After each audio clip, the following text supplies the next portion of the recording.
Hi, welcome again.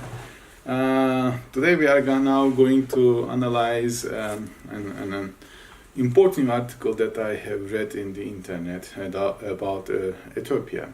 Now, Ethiopia wants to set up a navy.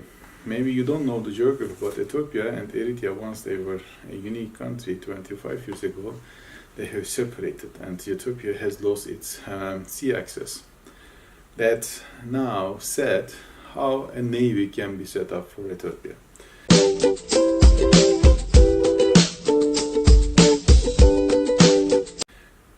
Macron visited the Horn of Africa, and on 12th of March he visited Addis Ababa, the capital of Ethiopia, and he has met with the existing Prime Minister Abiy Ahmed. Abiy Ahmed is a very now popular name, and not only in Horn of Africa but in the world, because now he has started to emphasize the Ethiopian desire to become one of the important destination in terms of economy in the not only in the Horn of Africa but also South Africa. So how he wants to establish such navy, because establishing or setting up a navy is not a short-term, I would say, goal, but it takes some time. So since Ethiopia has no sea access, it has to align with either Somalia, I will say, and or other countries. And how this might happen? Ethiopia has no sea access, but it has a great economy compared to Eritrea, where Eritrea has sea access. So by establishing a navy, Ethiopia's aim is to guarantee the safety or the routes, the transportation routes, the economic routes from Europe or China or US to Eritrea, as much as from Eritrea to them, because Ethiopia's economic aim, is to establish as many manufacturer facilities in Ethiopia, and from these, I will say, like a Chinese model, low-cost centers, I will call them the facilities. They will produce all these goods and they will sell it to European market as well as Chinese and also the US markets. Now, having this kind of concept, establishing a navy makes a sense, but of course it will take time. Now, why Macron was there? He wants to also, I would say, marketing their capability of manufacturing or building up a navy for them, as well as Total, which is an energy company, and Orange, which is a telecommunication company, say they want to also help the Ethiopian market to grow up.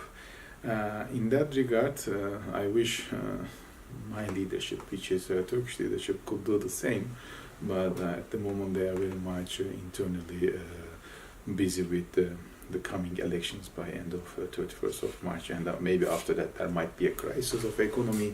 So I am not very sure that they will be eager to visit North Africa and to promote Turkish capability to help them in terms of setting up a telecommunication, energy, and also navy abilities for Ethiopian, because we have a comparative advantages such as cost and also cultural advantages.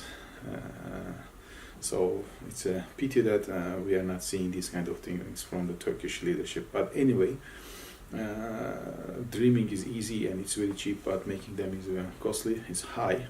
So we will see how Ethiopia wants to or end up with this. But we do not expect that any deal will come up before 2020, which is an election year for Ethiopia. We expect that Ahmed Abiy will become another term prime minister, because he is doing so far so good. Most of the global leaders appreciate what he has been doing, and he has been also invited by Macron to Europe because of his success, I would say, and which is fairly true. I mean, he's very successful.